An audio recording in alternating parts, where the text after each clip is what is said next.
Cette semaine, c'est la deuxième Women's March à Washington. C'est une manifestation politique pour promouvoir le droit des femmes. La première édition avait eu lieu le lendemain de l'investiture de Trump.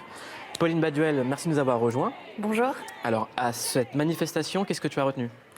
J'ai retenu que Natalie Portman, l'une des actrices, elle était à Los Angeles et elle a tenu un discours très fort pour encourager les femmes à continuer de parler, à continuer de dénoncer. Et elle s'est livrée sur ses débuts très difficiles dans l'industrie du cinéma, notamment lorsqu'elle a joué dans Léon, c'était en 1994, de Luc Besson. Elle n'avait que 12 ans. Je découvrais moi aussi ma propre féminité, mes propres désirs et ma propre voix.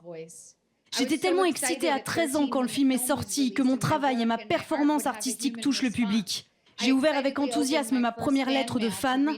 Un homme m'écrivait qu'il rêvait de me violer.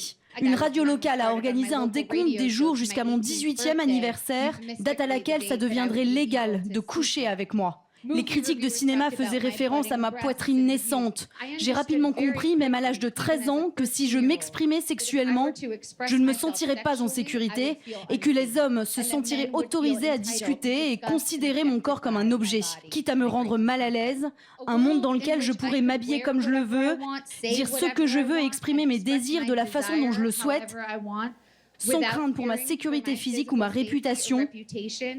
Voilà ce que serait le monde dans lequel le désir des femmes et leur sexualité pourraient s'exprimer pleinement. Beaucoup d'actrices ont réagi à cette tribune. Je pense à Emmanuelle DeVos. Elle a dit que dans le milieu du cinéma, les femmes ne sont pas suffisamment entourées jeunes. Elles ne sont pas, je cite, éduquées à se défendre. Il y a les cheveux d'Océane qui montent en l'air. Là, ça me rend. J'ai vu son intervention, j'ai trouvé ça très grave. En fait, elle était avec Arditi à C'est à vous et ils ont tous les deux dit, quand elle parle de cette histoire de lettre d'un mec qui veut la violer, elle dit ah bah oui, bah là l'entourage quand même.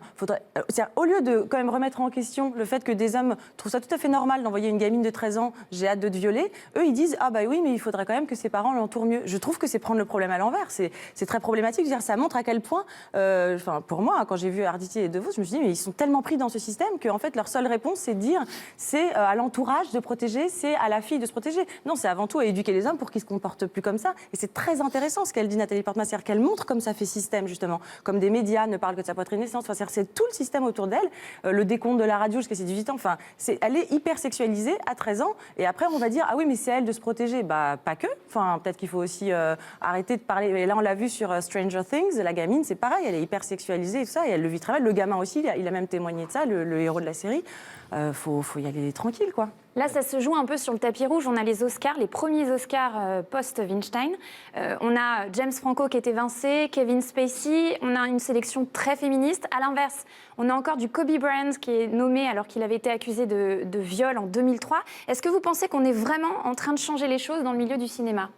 Bah en tout cas, ça c'est sûr qu'il y a une parole qui tout d'un coup est entendue. Et moi je trouve qu'en France, et d'ailleurs l'exemple que vous avez donné d'Emmanuelle DeVos, c'est intéressant, c'est de voir qu'en France, il n'y a presque aucune parole qui s'est libérée. Il n'y a personne à balancer. Pourtant, il me semble savoir que beaucoup d'actrices ont été harcelées, ont subi du chantage.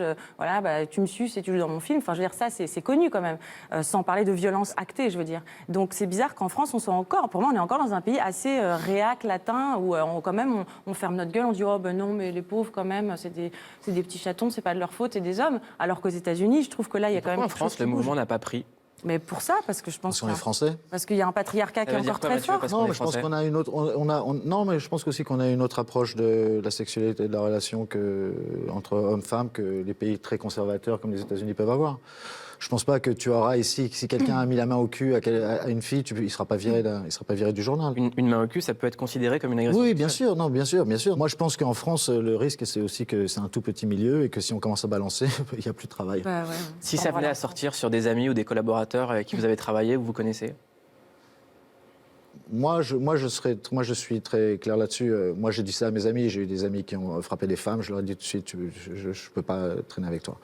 C'est impossible. Je le ferai de n'importe qui fait quelque chose de...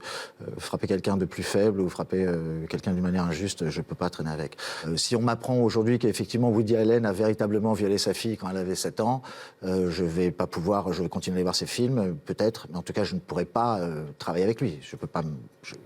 Impossible de enfin, c'est juste un truc humain. Beaucoup d'acteurs en ce moment acceptent de jouer avec Woody Allen mais disent je reverse l'intégralité de mon salaire aux associations de lutte contre les violences faites aux femmes. Est-ce que c'est pas un peu hypocrite ? Bah, c'est une bonne façon de se redorer le blason et de jouer quand même dans un vidéo Woody Allen et de faire de la com. Non, mais tu peux pas. Après, c'est ton choix de vie. Moi, je peux pas vivre avec des gens qui font des choses qui sont à l'encontre de ma philosophie. Harvey Weinstein, c'était l'homme qui faisait et défaisait les Oscars. C'était celui qui intriguait le plus, qui lançait des campagnes pour des films. Vous avez déjà eu affaire à lui ou pas? Bien sûr, moi j'ai eu affaire à lui à 20 ans quand ma carrière avait été au top et qu'il voulait que je travaille aux États-Unis. J'ai fait un déjeuner avec lui qui a pris 3 heures. Il était lui et sa femme, et on était 5-6. Il m'a pas parlé du tout pendant le dîner, mais là, son comportement était tellement dégueulasse que quand on est sorti, il m'a dit « So, we're gonna work together ?» et je lui ai dit « Non ». Et il m'a dit « Pourquoi ?» Je lui ai dit « On va pas s'entendre ».